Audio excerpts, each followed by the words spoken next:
This is the video blending guide for the TH sounds. Now you'll notice I say TH sounds because TH is used as a letter combination to convey both the voiced and unvoiced versions of the same sound. If you want to guide what I mean by voiced and unvoiced, there's another video which explains it in a lot more detail. So yes, we use the same letter combination to describe the same mouth shape, but it's produced in two different ways. One is unvoiced and the other one is voiced. So the unvoiced versions of the sound looks a little bit like this. At least this is how the flashcard looks. And as you can see, we are putting our teeth onto our tongue to make the sound. This is, as I'm sure most people will know, a very, very challenging sound for an awful lot of people. Is not used in very many languages at all. English, Welsh, and a few others. And so for speakers of almost every single language, even languages very, very close to English, this is very, very challenging. And it doesn't really matter in the big scheme of things if students are pronouncing it correctly. For example, if we had an Irish speaker, we wouldn't consider the Irish accented English as being any less valid than any other kind of English, even though there is no TH sound in it. So it is one of the most difficult sounds to pronounce, and it's also one of the least important in a lot of ways. It's a fairly redundant sound. Nonetheless, it still needs to be covered. The students still need to be aware of it, even if they are not necessarily able to form it 100% accurately. So yeah, let's go back to the sound. So we form it by putting our teeth on our tongue. You can convey this to the students by talking about biting their tongue a little bit. Now the problem is when you're teaching this, often you end up with rains of spittle as the students go.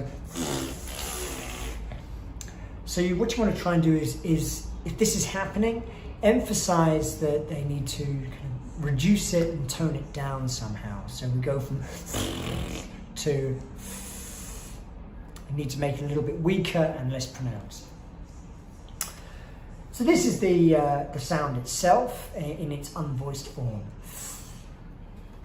Its voiced form, the face looks a little bit like this, and the sound is like this.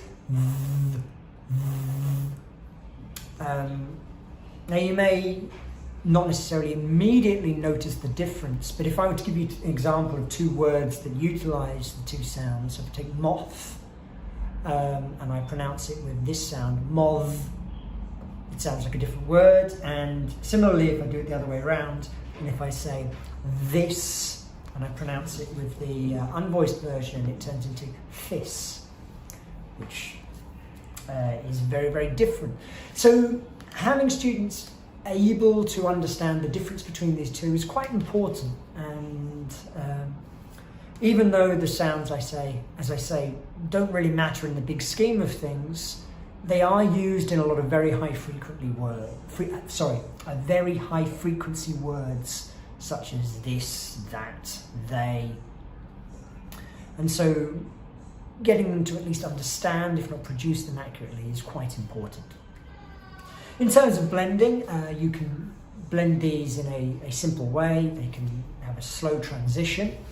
There's no blending guide in the books because by this point we'd like to think that most students are going to be fairly comfortable with consonant-vowel and vowel-consonant blends. Okay, so quick summary then of the TH sounds. It's very difficult for a lot of people to pronounce. We use the two letters to describe both a voiced and an unvoiced version of the same mouth formation. It doesn't matter hugely if students are unable to produce these accurately. However, they do need to be aware of them. They do need to understand them because they occur in an awful lot of English words. I think that's about it.